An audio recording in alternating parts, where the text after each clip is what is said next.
अहिल्यानगर महानगरपालिका तब्बल 1000 कोटींचे कर्ज घेण्याच्या तयारीत असून यामध्ये पाणी योजनेसाठी 375 कोटी, अर्बन चॅलेंज फंड अंतर्गत 538 कोटींचा समावेश आहे। ठाकरे शिवसेनेचे महानगर प्रमुख किरण काळे यांनी या निर्णयावर जोरदार हल्लाबोल केला आहे। महानगरपालिकेकडे कर्मचाऱ्यांचे पगार आणि वीज बिल भरण्याइतकेही पैसे नाहीत। निधी अभावी रस्त्याची कामं रखडली आहेत, तरी सत्ताधारी शहराला 1000 कोटीच्या कर्जाच्या खाईत ढकलत आहेत, असा आरोप त्यांनी केला। पे अँड पार्कच्या नावाखाली सुरू असलेल्या लुटीनंतर उद्या नागरिकांच्या प्रत्येक श्वासावर कर लावणार आहेत का, असा संतप्त सवाल किरण काळे यांनी केला आहे। मनपात तुम्हाला पाशवी बहुमत आहे, गल्लीपासून दिल्लीपर्यंत तुमची एक हाती सत्ता आहे। नागरिकांना कर्ज नव्हे तर तुमच्या तथाकथित राजकीय वजन शासन दरबारी वापरून सरकारकडून 100% अनुदान आणावा, अशी मागणी करत वेळप्रसंगी तीव्र जनआंदोलन छेडण्याचा इशारा ठाकरे शिवसेनेच्या वतीने काळे यांनी दिला आहे।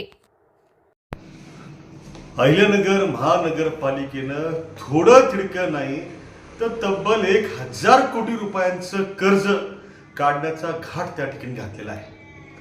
हे आतापर्यंतच्या इतिहासामध्ये या शहराच्याच नाही तर राज्यातल्या ज्या काही ड वर्ग महानगरपालिका आहे त्यांच्या इतिहासामध्ये पहिल्यांदाच असं काम त्या ठिकाणी घडतंय। वस्तुस्थिती अशी आहे की या शहरातल्या महापालिकेकडनं कर्मचाऱ्यांचे महिन्याचे पगार करायला पैसे नाहीत, त्या ठिकाणी वीज बिल भरण्यासाठी पैसे नाहीत, आणि अशा परिस्थितीमध्ये तब्बल 10 अब्जोवधी रुपयांचं कर्ज त्या ठिकाणी काढून या शहराला अत्यंत रसातळाला घेऊन जायचं काम त्या ठिकाणी या मंडळींकडनं सुरू आहे। या प्रस्तावाला त्या ठिकाणी आम्ही ठाकरे शिवसेनेच्या वतीनं कडाडून विरोध त्या ठिकाणी या शहराच्या आणि जनतेच्या हितासाठी करतोय। खरं तर आता ज्याला महानगरपालिकेची निवडणूक झाली त्याला राज्याचे मुख्यमंत्री देवाभाऊंनी या ठिकाणी येऊन नगरकरांना आश्वासन दिलं होतं की तुम्ही भरभरून मतं द्या, आम्ही नगरोत्थान योजनेमधनं 495 कोटी रुपये जे ते त्या ठिकाणी पाण्याच्या योजनेसाठी देऊ।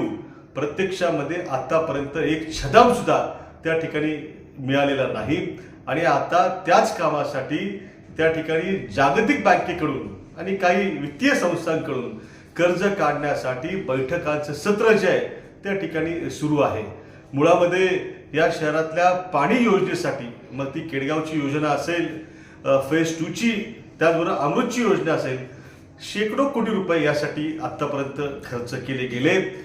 त्या ठिकाणी पाण्याचा उपसा जो आहे या शहरातल्या 5 लाख लोकसंख्येसाठी पुरेल एवढा करण्याची क्षमता त्यातनं बिल्टअप झालेली असताना सुद्धा आजही शहराला पूर्ण क्षमतेने जरी प्रकल्प चालवला तरी प्रचंड पाणी उरेल अशी परिस्थिती आहे। मात्र प्रत्यक्षामध्ये योजनेची त्या ठिकाणी अंमलबजावणी जी आहे ती त्या ठिकाणी हे लोक करू शकलेले नाहीत। पर्यायानं आज सुद्धा शहरामध्ये दिवसाआड पाणी अनेक ठिकाणी येतं, त्याचबरोबर काही ठिकाणी 3-3, 4-4 दिवसांनी पाणी येतं, टँकरनी सुद्धा काही भागात पाणी पोहोचवावं लागतं।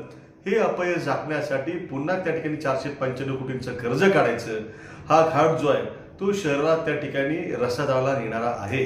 भुयारी कटार योजना जी आहे निश्चितपणे त्या संदर्भातली कामं ही झाली पाहिजेत, पण ही कामं करण्यासाठी त्या ठिकाणी प्राधान्यक्रम असला पाहिजे, आणि ह्या कामांकरिता जे काही 375 कोटींचं कर्ज काढायचं म्हणतायत तर ते कर्ज न काढता आज गल्लीपासून दिल्लीपर्यंत तुमची सत्ता आहे, तुम्हाला बहुमतच नाही तर पाशवी बहुमत त्या ठिकाणी आहे।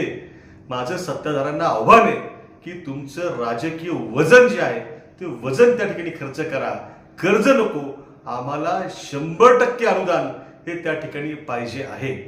आता आपण एक अनुभव सगळे नगरकर घेतोय की पे अँड पार्कच्या माध्यमातून ज्या प्रकारे आज रस्त्यात तुम्ही 10 रुपयाचा पेन घ्यायला दुकानात गेलात, 5 रुपयाची एखादी छोटी गोष्ट घ्यायला गेलात तरी बाहेर पावती त्या ठिकाणी 10-20 रुपयाची फाडायला लागते।